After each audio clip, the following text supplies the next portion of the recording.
I'm here in Bacup Cemetery, a place where over the years I and countless others have stood at open graves with the deceased loved ones to commit their bodies to be buried.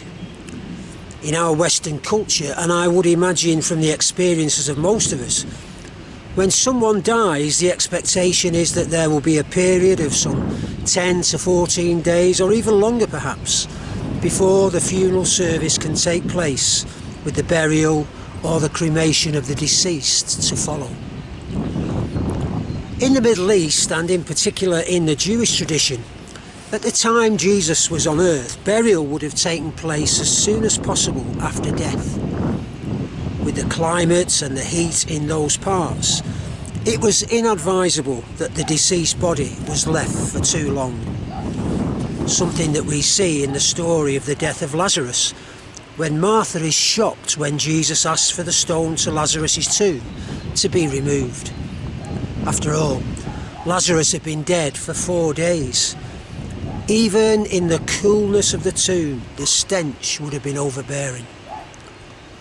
And we need to remember that in the case of Jesus, the added urgency was that the following day would be the Sabbath, and therefore no work could be done, which meant that Jesus would have had to have been buried on the same day that he was crucified.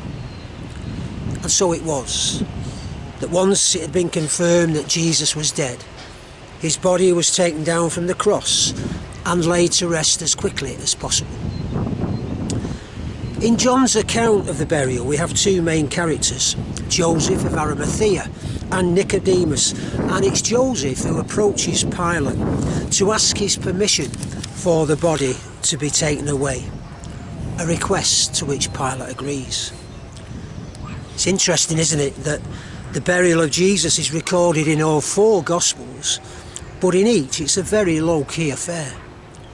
Joseph, Nicodemus, Mary Magdalene and Mary the mother of Jesus are the only people who are named that were there. And following the crucifixion, all the others have gone their separate ways.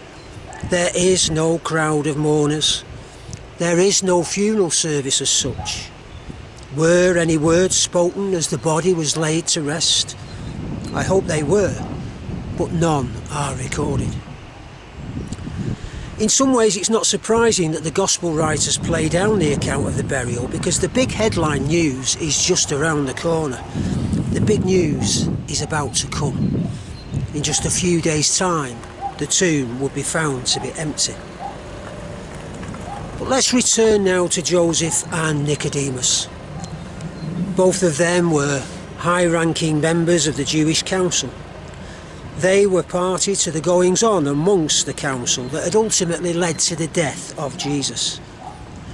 Nicodemus had spoken up for Jesus before the Pharisees, and indeed had secretly come to Jesus in the night to ask more of him. Joseph himself had opposed their plans, and both men saw something in Jesus that attracted them, and in him they recognised the righteousness of God. These two well-educated, high-standing and relatively wealthy men are the ones who attend to Jesus in death, who bind the body in linen shrouds after anointing it with spices, as was the custom among the Jews. But the question remained, where could the body be laid to rest? Let's face it, Jesus hadn't taken out a funeral plan. He didn't have any possessions or wealth to pay for his own tomb. He had no place to lay his head. As he was in life, Jesus would be supported and cared for by others, even in death. Jesus lived a life of relative material poverty, born in a stable, laid in an animal's feeding trough. During his earthly ministry, he relied upon the hospitality shown to him, and even in death, we see how he is reliant on others in providing him with a decent burial. The final resting place is in fact a newly formed tomb in the garden near the place where he had been crucified. No one else had been laid in that tomb, and we can only assume that because Joseph had access to it, the tomb had been acquired for his own use when his time came. There's a real contrast in the account of Jesus' burial, as we see these two men, highly regarded individuals in their day amongst the Jews, who take it upon themselves to make sure that the carpenter from Nazareth, who had shaken the very foundations of the religious beliefs they represent, is laid to rest in a dignified way. There's a real simplicity in what took place that day following the awful events of the crucifixion. A simplicity that somehow, and strangely you may think, befits the Son of God, the servant king being laid to rest, but not in his final resting place. Very slowly, very surely, a great stone is placed across the entrance, and the tomb is sealed.